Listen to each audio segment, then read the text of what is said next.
اللہ تعالیٰ نے اسلام اور دین کو بڑی عزت اور بڑے وقار سے نوازا ہے۔ بہت سارے ایسی عورتیں ہیں جو سر پر دوپٹہ نہیں پہنتی، ان کو اپنے اور غیروں کا بھی پتہ نہیں کہ کن کے سامنے آنا ہے اور کن کے سامنے نہیں آنا، جیسے فحاشی اور بے حیائی اور عریانی کی دعوت دی جاتی ہو، اس طرح کی دعوت دیتی ہیں، لیکن بات قرآن اور حدیث کی کر رہی ہے۔ لوگوں کو یہ بتا رہی ہیں کہ ہم قرآن اور حدیث کی بات کرتے ہیں، لیکن اگر ان کو دیکھا جائے، ان کے لباس کو اور ان کے چہرے کو اور ان کے سامنے غیروں کا بیٹھنا، اس کو اگر دیکھا جائے تو بندہ یہ کہہ سکتا ہے کہ ان کا مقصد قرآن اور حدیث نہیں ہے، بے حیائی اور فحاشی کی دعوت دینا۔ بے حیا اور بے شرمی عورتیں ایسا لباس پہنتی ہیں، آپ نے ایسا لباس پہن کے اور پھر آ کے قرآن اور حدیث کی بات کرنا شروع کر دی۔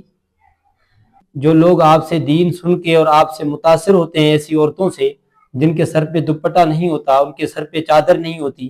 وہ غیروں کے سامنے بیٹھ کے اس طرح کا لباس پہن کے اور وہ قرآن اور حدیث کی باتیں کرتی ہیں اور ان سے لوگ دین سنتے ہیں اور سمجھنے کی کوشش کرتے ہیں، تو ان ایسے لوگوں کے اندر ایمان کی غیرت نہیں ہوگی، وہ مکمل طور پہ غیرت سے ایسے لوگ خالی ہوں گے جو ایسی عورتوں سے متاثر ہوتے ہیں اور ان سے دین سنتے ہیں اور وہ کہتے ہیں کہ یہ ماشاءاللہ بہت اچھی عورت ہے۔ ایسی عورتوں سے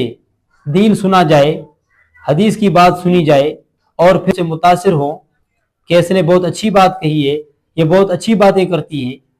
تو وہ تو قرآن اور حدیث ہے، وہ تو خود بخود قرآن اور حدیث کی بات تو اچھی ہے، لیکن یہ جو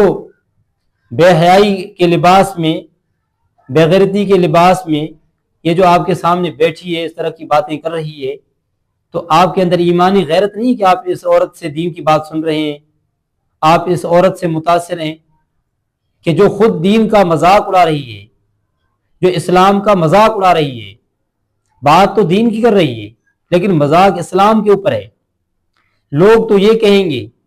کہ مسلمانوں کی عورتیں ایسی ہوتی ہیں جو سر پر دوپٹہ بھی نہ ہو، چادر بھی نہ ہو، وہ قرآن حدیث کی بات کرتی ہیں، شریعت کی بات کرتی ہیں لوگوں۔ تو افسوس کی بات ہے، افسوس ایسے لوگوں کے اوپر ہے